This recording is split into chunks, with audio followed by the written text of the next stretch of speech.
have in front of me here says, northern groups give opposing governors 30 days to reverse their decision. You know what they're saying?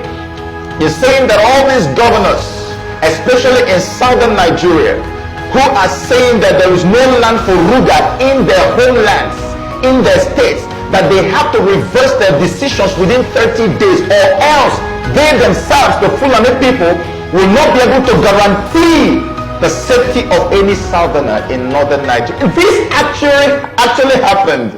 We place President Buhari and the federal government on notice that they must act to halt and completely stop this raging madness within 30 days, beginning from today, Wednesday, July 3, 2019. For the avoidance of doubt, we advise the federal authorities and the southern leaders to heed the 30-day notice, failing which we will most definitely be left with no option than to consider resorting to our decisive line of action.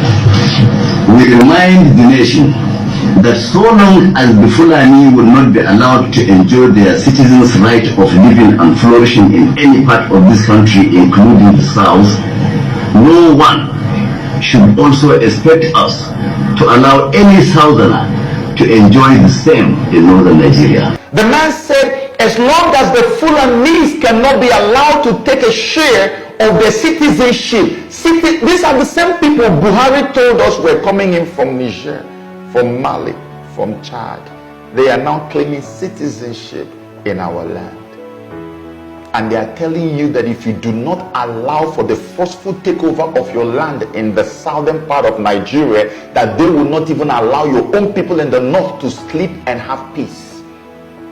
Ruga, as many of us know, is a very satanic project, and it is actually the final phase in the forceful Islamization of Nigeria. There is no question about that at all.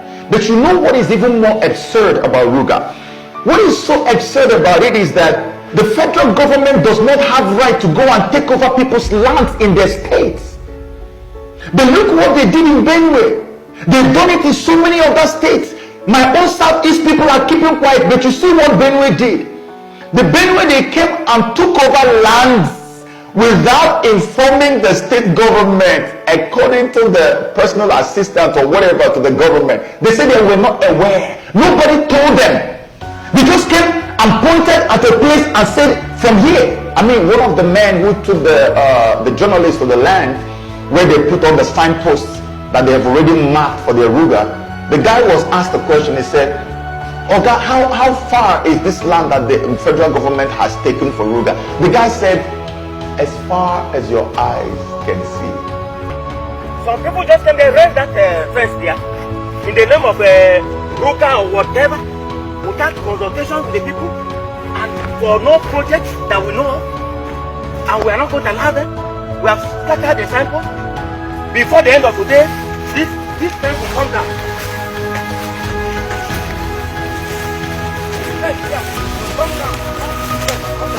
And there's no dimension to it. It's endless. So they came to this land and there's no measurement. No measurement. As far as they just started doing their fencing. So how long is the fence? Because I see it started from here down there. As long as you can go. As long as you can go. Can you even believe that this is happening in the 21st century? Federal government does not have right over lands that are in the states. So this is stealing, broad daylight robbery. This is banditry happening before our eyes. And they are saying that if you don't allow them to steal your land, that they will not allow your people to drink and drop their cups up there in the north. This actually happened. This is a press release. These people want to destroy us. You know what is happening? I saw another video again when they heard in the news that some Fulani men were escorted out of a village in Enugu State. Immediately, they summoned the governor. Nobody was killed though. No cow was killed. Immediately, the governor had to go there to reassure them that there was no troubles. And at that meeting, A Fulani man made a statement that many people are not paying attention to. He said, this is the place where we all grew up, where we were born, and our forefathers were born here too. That statement might come to you like a simple thing. You know what he's trying to let you know? He's trying to let you know that they are also part of the people who own the land here. I must have to tell you that in Enugu State, where we are born, and our forefathers were born in Enugu State, we've been enjoying that peaceful coexistence. And when you come on board, you improve on that. You brought us close to the government. So we are here to say that mischief makers will not succeed, inshallah, in Enugu State. This is what we have worked ourselves into. Are you surprised he's saying that, knowing that Fulani people have gone on radio, on TV live, and told Governor Otom of Benue State that he has no right whatsoever to challenge their rights to ownership of lands in that place. They actually told the governor that they were in Benue State before them, the owners of the land. Watch what is going to happen if we let this go. Very soon, Fulanis will begin to change the history and let us know that Fulanis were in Enugu State before the indigenes of Enugu State. This is how it begins. He's already telling you our forefathers. That's why the governor has made one of them an SA. He's a special advisor to the governor, a Fulani man. And I don't have a problem with that. I mean, there was a time that a former governor of Kano State took some Igbo people and put him in the government. I don't have a problem with that. But you know what? The Igbo man will never wake up any day and want to kill you and take over your land. Never. He will never do that. But look at the set of people we are dealing with. Very soon they will tell you we are large in number now, so we need somebody to represent us more in government, not just SA position. We need a deputy governor. They will start using deputy governorship positions and be giving it to Fulani people. That slot will soon begin to go to Fulani people if we don't do anything. And the moment a Fulani man becomes a deputy governor, you can rest assured that your life is at risk. Before you know what is going on, they take you out and they're going to take over. From that moment they take over, they change everything in that state. It becomes constitutionally and officially a Fulani state. Sharia then comes in immediately. In Abia State, you know what happened? Fulani men went into somebody's farm. After destroying the farm, I think the people got angry and killed, I think, 1 or 2 cows.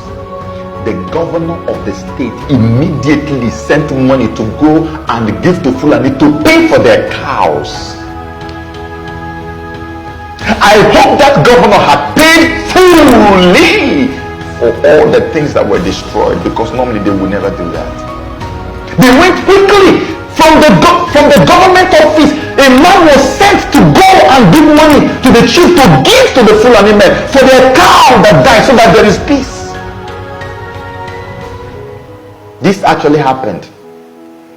As if that was not enough, Governor Wike said that there is no questions that Rivers State is a Christian state. Again, they came after him. That Wike is misguided. That it is wrong for him to say that Rivers State is a Christian state. Eastern Nigeria, we are 98 to 99% Christians. Are you kidding me? And you're telling the man he has no right to say that Rivers is a Christian. So you want to start by secularizing Rivers State and then Islamizing it. When you have 12 states in the northern part of Nigeria who are already under Sharia, full-blown Sharia, and when a state is under Sharia, you cannot open your mouth to utter and say that this is even a secular state, not to talk of anything else. If you do that, you're going to lose your life. So it's okay to have Sharia states, 12 of them up north, but you cannot open your mouth to utter the word Christian state in the south. Do you see how these people are exposing themselves? Is there still anybody who is still asleep, who does not understand what is going on? That we are under bondage, that we are headed for a major disaster. Is there anybody who is still in doubt? These are the things that were up in my mind. This was why I put out the video I put out concerning the Koza rape situation. This is it happening right now. You see why I told you to forget about Koza and begin to protest the Ruga? You see why I said that? I put out that video, people didn't understand. I mean, overwhelmingly there's been a lot of positive reaction, but there are some people who thought maybe this man wants to condone rape. He wants to. No, I don't condone rape. I do not excuse rape. God in heaven knows I will never excuse rape.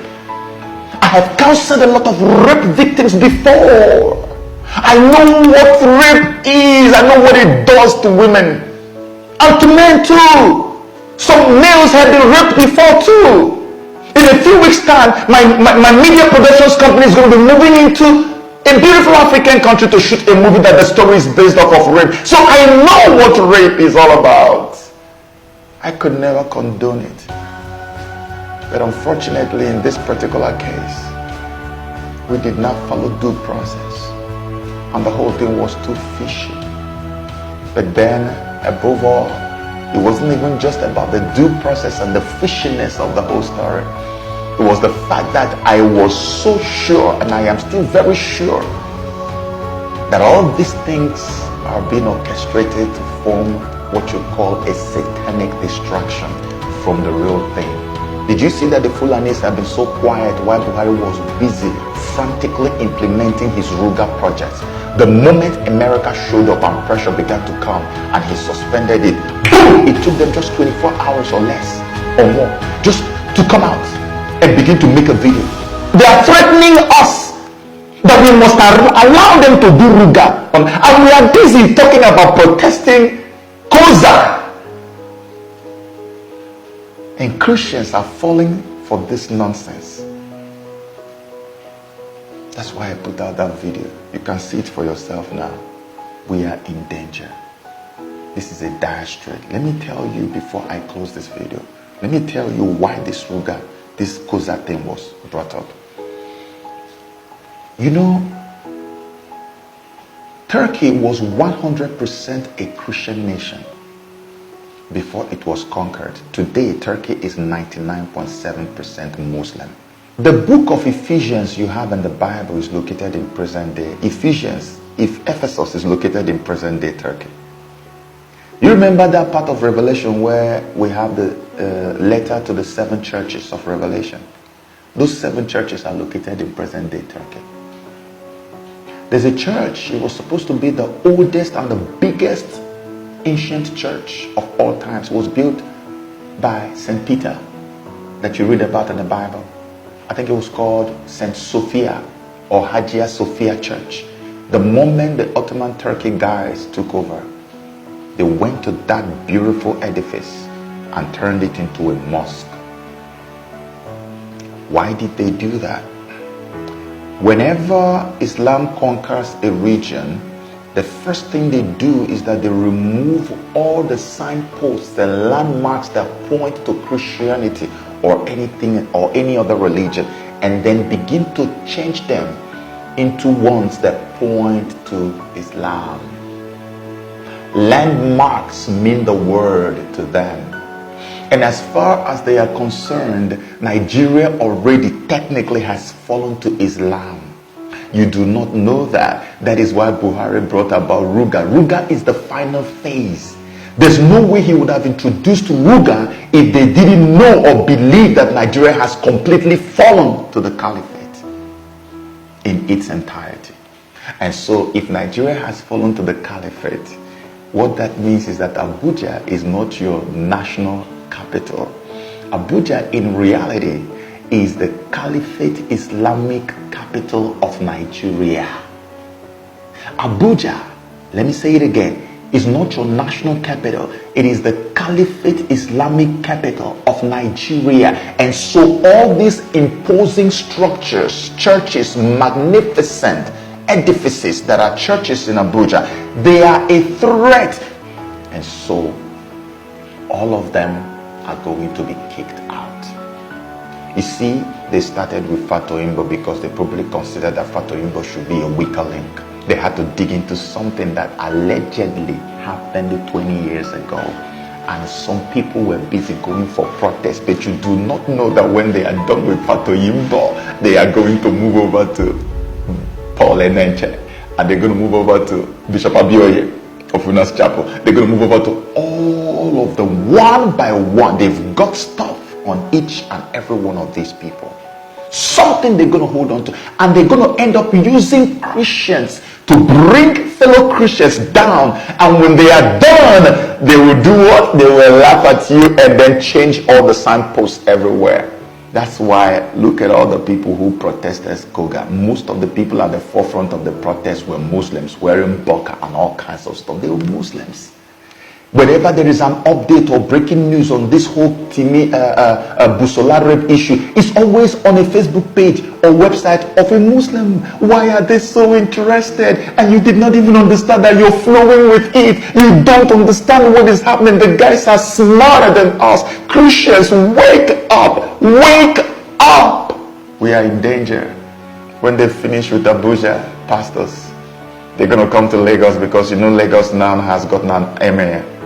The caliphate has landed in Lagos, and whenever they land, it means that conquest has happened. So when they finish there, you see, these things sound a little too preposterous, like it's too big. How can this even happen? That was how we were thinking that Boko Haram would never leave Northeast. That's how we were thinking that Fulani would never get to Middle Belt. Okay, what happened today? We were thinking, oh, like, how can they even ever enter the South? Do you remember 2 years ago when people were saying this thing happening there would never happen in the South? They have finished with Middle Belt. They are now in southwest of Nigeria. And now they are so interested in eastern Nigeria because that's where all the oil is. That's why you see all our governors are being hounded and threatened, all of them. From Ebonyi State to Enugu State to Abia State to Rivers State. Look at what happened during elections in Rivers. These people are not relenting. We are the ones who are making excuses for them. We are trying to explain their wickedness every day rather than standing up to these people and taking over. We are defending their madness. These guys want to wipe us off. Especially my own people in Eastern Nigeria. They want to deal with us. We have to go back to the drawing book right now and plan and pray. This is why we are praying on Facebook. 12 midnight every day throughout the month of July. We are praying. I told you, without prayer, these guys will finish you and I in Nigeria. There is no other hope. They have everything from head to toe. They have everything. We don't have nothing but the power from God. That's why we are praying. Join us on Facebook to pray.